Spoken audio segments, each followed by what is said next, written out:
NFU Scotland urges buyers to avoid knee-jerk milk price cuts. And at the Labour Party conference, the trailer of truth highlighted the cruel family farm tax. This is your Week in Farming with me, Mia Williamson. NFU Scotland has expressed deep concern following reports that many Scottish dairy farmers have received notifications of significant milk price reductions due to take effect in October.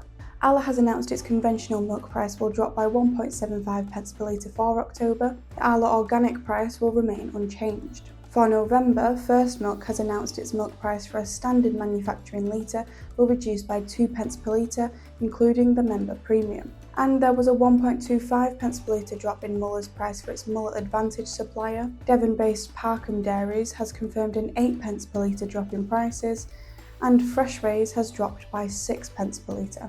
Cheesemaker Barbers said that it has regretfully had to reduce its standard milk price by 2.57 pence per litre. With input costs continuing to rise and farm margins under intense pressure, the union warns that these cuts risk severely undermining confidence across the entire dairy sector. It is urging all milk buyers to avoid knee-jerk pricing decisions and to fully reflect the true cost of production in their pricing models. And it is calling for immediate engagement from all processors and retailers. Now, the trailer of truth, a campaign led by Farmers to Action, arrived at the Labour Party conference in Liverpool to deliver messages from farmers to the government, holding signs which said "No farmers, no food," "Farmers feed the nation," and "With our farmers."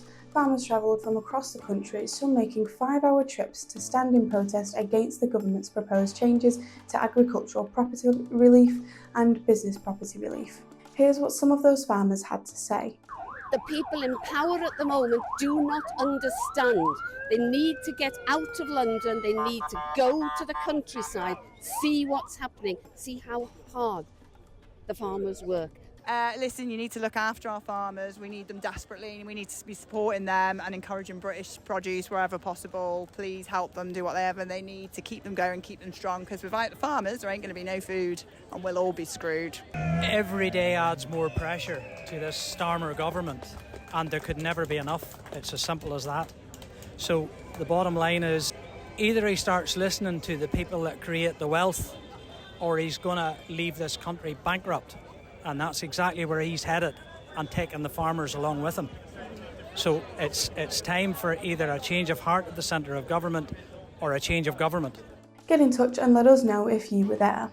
Now, a fund to support the development of young farmers for more than 30 years was the subject of proposed cuts, despite government assurance that no decisions have yet been made. Defra had failed to confirm to Farmers Guardian on several occasions whether a meeting took place with representatives from the National Federation of Young Farmers Clubs earlier this year. The meeting was regarding ending a discretionary fund which has supported young people to experience the joy of agriculture through training and research. Now, a Freedom of Information request has revealed that Defra had the meeting to discuss the possibility of ending the fund with the representatives. Keep an eye out at farmersguardian.com for more on this story.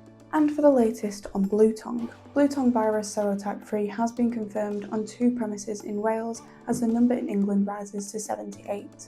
Both new cases of BTV3 were confirmed on September 26. The first came following reports of suspicious clinical signs in one suckler cow in Monmouthshire.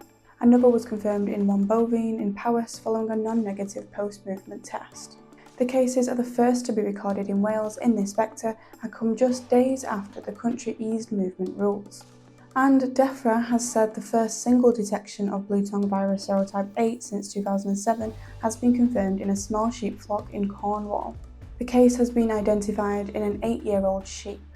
To minimise the risk of ongoing transmission, the sheep has been euthanised. APHA will gather evidence to determine if serotype 8 is in circulation. To date, cases have been identified as the BTV3 variant and only one single detection of BTV12 earlier this year. You can keep up to date daily with our Farming in 5 podcast, giving you all the latest news and headlines wherever you are, whatever you're doing. And if you want all these stories straight to your inbox or at your fingertips, you can become part of the FG community. Just head over to the FG's membership page to find out more. That's all from me, but we will be back next Friday for another Your Week in Farming.